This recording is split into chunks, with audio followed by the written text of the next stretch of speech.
Well, hello. This is your host, Mike Demba, Stem to Roots, where we plan on talking our way into a plan.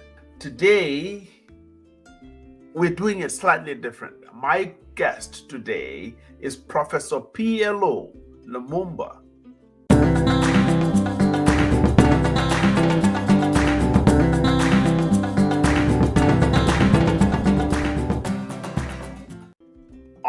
Obviously, I don't have him in person. It's a video of his that is relevant to our conversation here at Stem to Roots that I am going to play and react to.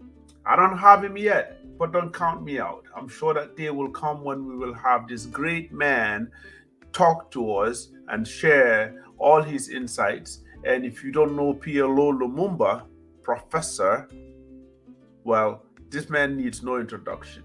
You know, do your own research, type his name, and he's all over. The man's teachings, the man's lectures, the man's speeches are just accessible everywhere. For me personally, um, ever since I knew about his work, what I've been trying to do is actually pull out all those relevant conversation that he's been having, all those relevant topics that he's been touching that actually are aligned with what we are trying to do here at STEM to Roots. All right. So that's why a lot of his material, if you're new to this channel or if you're familiar with this channel, you will see that there's a lot of his speeches or there's a lot of the things that he says that we bring in here so that we'll actually continue having this conversation because I feel like he's relevant. What I think this man is, or my assessment is of him, is how unapologetic he is about his love for Africa. Not only that, also how he is actually vocal about how he thinks Africa is unfairly treated, how he thinks the diaspora can be involved in helping Africa. And what I enjoy the most is how this man is not out there making friends with African leaders because he will blast them whenever he feels like they're not doing what he thinks is the right thing to do for the citizenry of Africa. Those are the kind of things that I find interesting. And, today, actually, this conversation he had is so relevant to STEM to Roots because he touched on the diaspora and what we can do. So that there's a lot of relevant nuggets that he has in this very short speech. Is under 11 minutes. So come along with me. Let's go. A mango tree can say that it is an orange, but that does not make it an orange tree. True. It is by doing things that we will change. And talking about the mind, it is Malcolm X who once said that if you've been made to come through the back door for too long, even where there is no back door, you'll create one. And I think many times we find ourselves in a situation where there is a front door, but we are not willing or ready to go through the front door. We want to create a back door for ourselves. The time has come that we must stop. The whole idea that Africa can only regain her lost glory through investment is one that has been recognized times without number. Many of you who are here in the diaspora will remember the very early efforts of Jamaica's Marcus Garvey. When he came up with his project, he recognized that the only way in which we are going to be recognized is to do things that change people's lives. And I think it's relevant to say, just in case there's anybody out there that doesn't know, when we talk about the diaspora, it goes beyond just Africans born in Africa that left Africa. All right, the diaspora is every Black Africa, anybody, anywhere, any geographical location that has Black people that obviously originated from the motherland, from the continent. Hence, the mention of Jamaica. Today, the Chinese are gaining recognition throughout the world. Mm-hmm. Not just because of what they say, but because of what they do. This morning, as we entered this room, and as we registered our presence in this room, we were given little notebooks, which are now resident on your tables. If you turn the back of your notebooks, you will note that they are made in Guangzhou in China. The Chinese don't have to announce their presence, they are here by dint of that little notebook. And that is what I hear saying today, that Africa must do things that allow her to be recognized without her saying so. And Professor PLO has been saying this for a long time, right?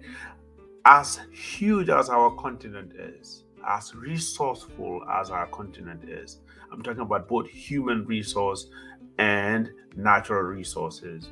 Like, these are the kind of things that he talks about, where what, as Africans, what can we do actually to imprint ourselves worldwide, right? Where things can be seen, things can be touched, things can be handled, that without saying a word, the world will know that this is, whether it's made by Africans or Africa has something to do with this, because what has been painful is how so much comes from Africa, but it gets rebranded, right? And the notable examples are where all the raw materials, that whether it's cell phones, whether it's chocolate, whether it's all the mining that happens in the Congos, and let's talk about diamonds. Maybe that's what more popular or that's more familiar. All these things will come from Africa, go out there into the world, where they will rebrand it, bring it back to sell it in Africa, or distribute it all over the world, and there's no African imprint on it. How long is that going to continue? When is Africa going to take back all these things, whether it's manufacture it, make it, brand it, or have some sort of imprint in showing that, hey, we are relevant? And those of you who are here, and those of you who are listening through technology, there are many things that are happening in Africa. Mm-hmm. It is easy to get tired. It is easy to be negative. It is easy to relapse into depression. It is easy to embrace do-nothingism. Mm-hmm. But ask yourself what that will do to this generation and generations yet to be found. Mm-hmm. Fortune favors the vigilant. Throughout history, the Igbo in Nigeria have a saying made famous by their son Chinua Achebe. Mm-hmm. When he says that when you see a frog in daylight, you know that something is after its time. Right. Today, many Africans are coming out, and the question that some are asking is, what is after their life? There are many things that are after our lives. Mm. Poverty is running to catch us and to subdue us. Mm-hmm. And we know the pain of poverty. Mm-hmm. Wars are running after our lives. Mm-hmm. So that today, if you look at the indices of human development, Mm-hmm. life expectancy is going down, maternal mortality is on the rise, infant mortality is on the rise. Our young men and women are relapsing into depression. They are cannon fodder for those who are recruiting them to get into organizations whose only agenda is to destabilize the continent. And thank you, Prof. And these are the kind of things that we've already talked about here, where we try to touch on. I try to ask, every single guest that we have here, what they think about or their opinion on why they've not gone home, right? And when I say why they've not gone home, just the list of things that actually make you question going home, the list of things that actually make you think twice about being home. I know a lot of people in Africa that if they have the means, they will not have their baby in Africa just because of the risk. So for every single person that has the means, they will go have their baby outside of the continent because of that thing you just mentioned, which is the infant mortality rate, right?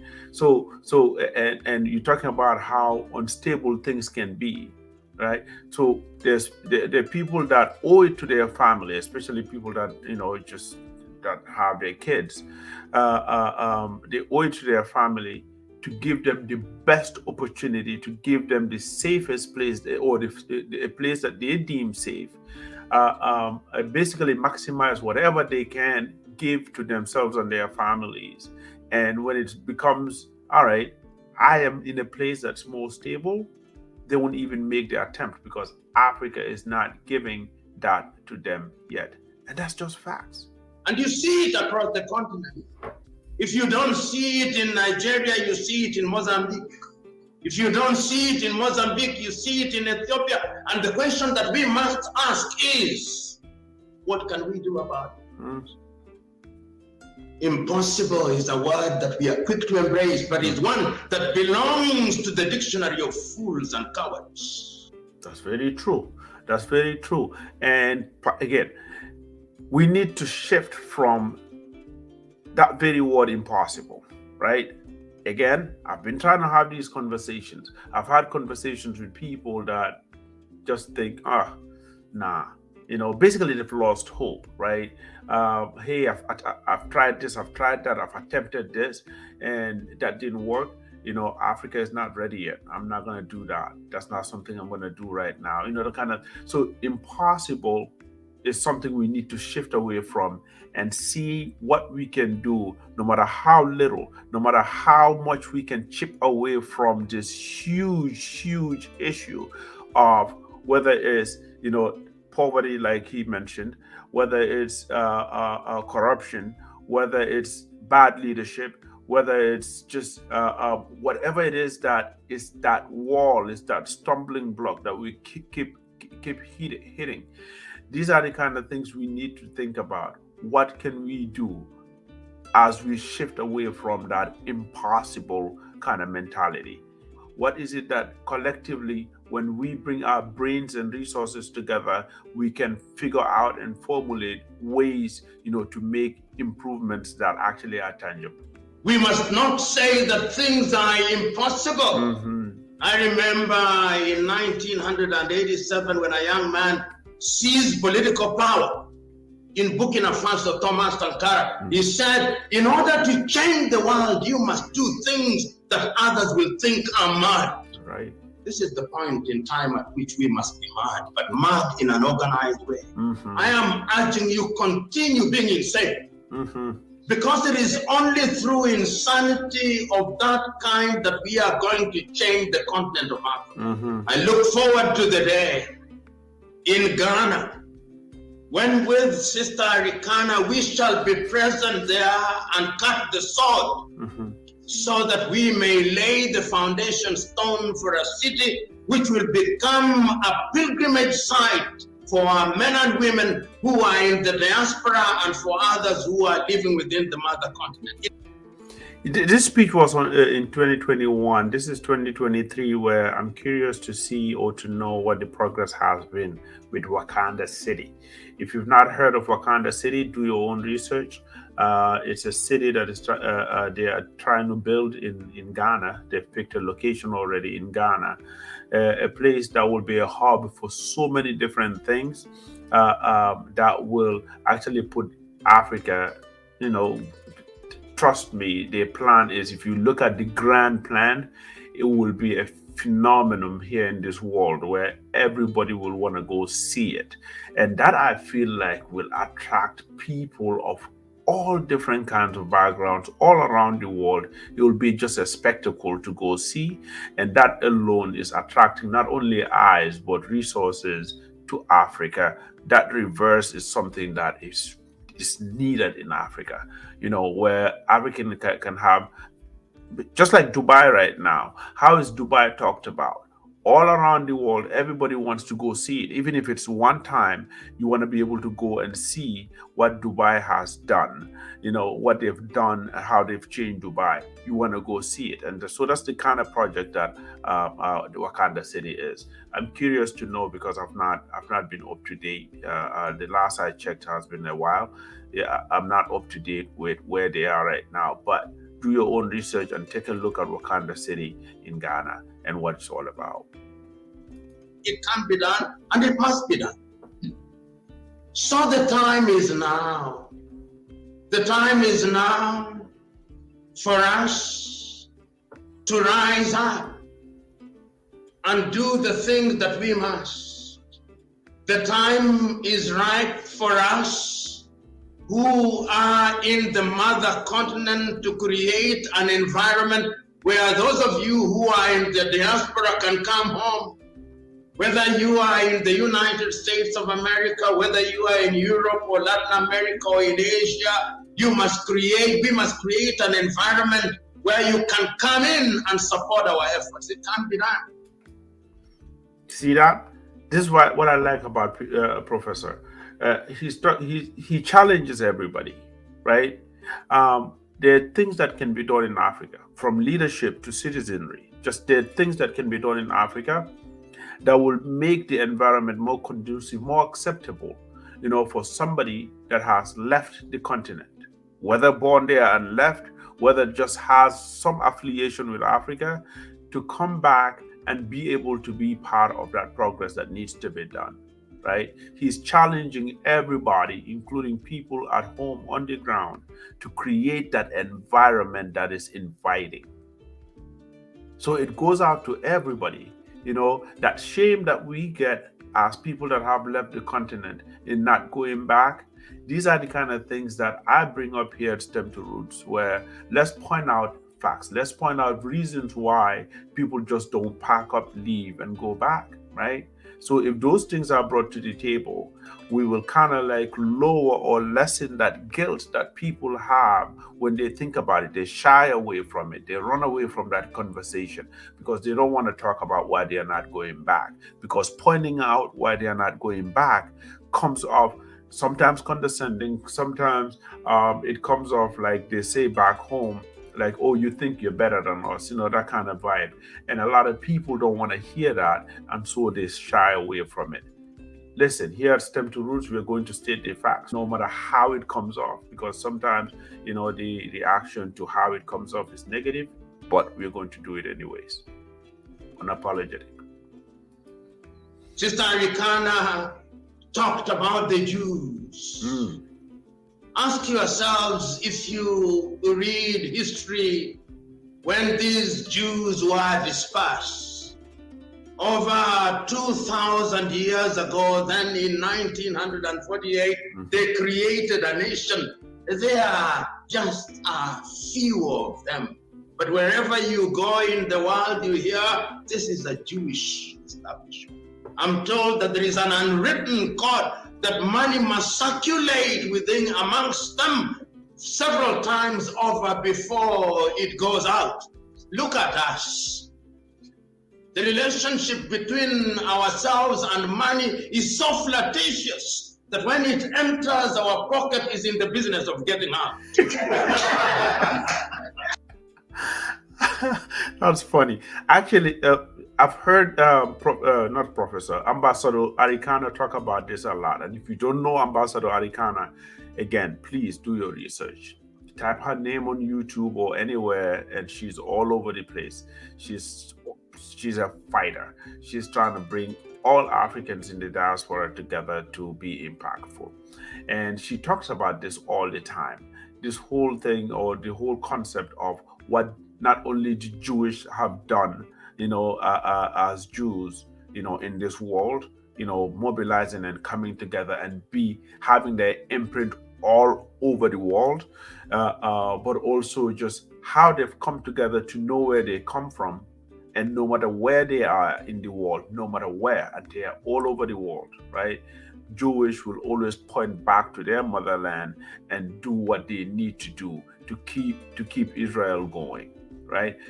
Africa as a continent as big as it is, it might be hard, I'm not delusional here, to have that level of mobilization because of the size of our continent. But we're talking about even regions, we're talking about even countries, right? I'm all for that African unity, but for now, what do we have? We're talking about for just countries. A tiny place like where I'm from, Gambia, as tiny as it is, it's so challenging to mobilize Gambia for Gambia, right? Talk less of West Africa, or talk less of regions in Africa. And that is a challenge that we have and we need to get away from, including what he just mentioned, money. When it comes to money, when the African has money, the things they buy, the things they invest in, the things they put their money in are so far away from Africa, are so distant from Africa and Africans. It's something that we need to wash away because it's so ingrained in a bad way. Oh my God, it's just it. These are the kind of things that we need to bring up. We need to talk about so that changes that can come from that actually will come from all of us knowing, like they say, like a drunkard or somebody who is being rehabilitated for something bad, they need to know first that, or accept first that they have an issue before they can work on it. And that's why we're having this conversation. We must stop that.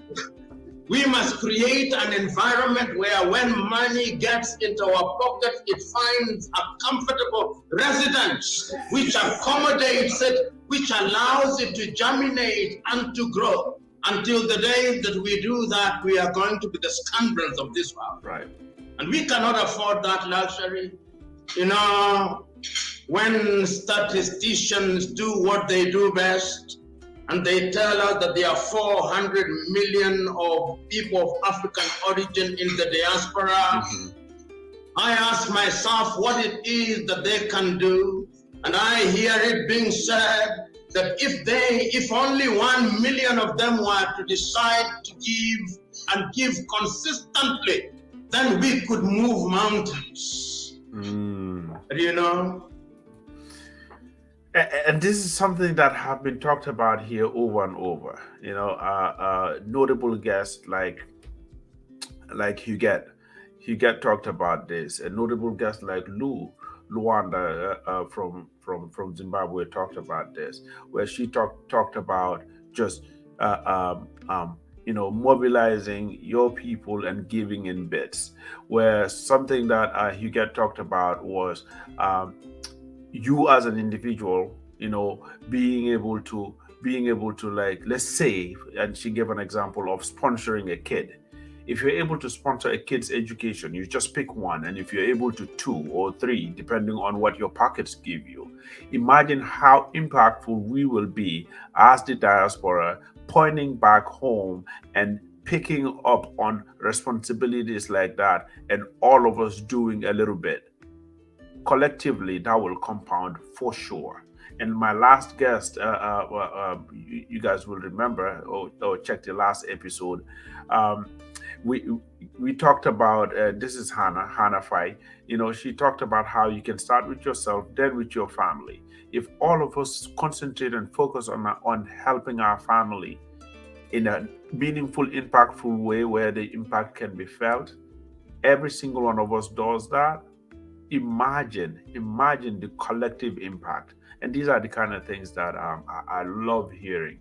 We must exercise certain ghosts which are residents in our hearts and minds. Mm-hmm. The ghosts of suspicion, the ghosts of doubt, the ghosts of low self-esteem. These ghosts are so dominant in our hearts and minds that whenever we want to move in the right direction, they tell us, please don't move in that direction. It was never meant for you. Actually, I have to touch on that. I can't just let that just go. The ghost of self-low esteem. As Africans, we've heard so many things about Africa. When the African makes it, when the African gets to a certain level, right? Whether it's money, whether it's status, whether it's class, when they get to a certain status, a lot of Africans avoid Africa so much. It's like they're running away from that label of being African. Yes, I can't say that and pretend there are not a lot of Africans that are so proud of the continent. Yes, there are. But we have ones that will run away from that. And that has to do with self esteem. That has to do with what you know about yourself and your continent, to the point that when you get to a certain level, you want to avoid it. Those are the kind of things that we need to change. That goes, like he said, we need to do something about. That is very notable. Until we exercise those ghosts, we are not going anywhere. We're not. So you are here. There is a sense in which you are in the process of exercising those ghosts by agreeing to sit here and to listen to investment and ideas that can propagate the African agenda in a positive way. You are beginning to move in the right direction. Yes, he just said it. He said, those of us that are listening, those of us, actually, if you sat through this video till the end, there's something that says about you. You're ready to do something. At least you're listening. All right. And here at STEM to Roots, all my guests and all you subscribers, and I'm proud of you. Thank you very much. Because it tells me that you want to be part of the conversation, at least a start for what we want to do. Thank you for doing this with me. Today we had Professor PLO Lumumba. I don't have him in person, but thank you for believing that one day I'll have him here.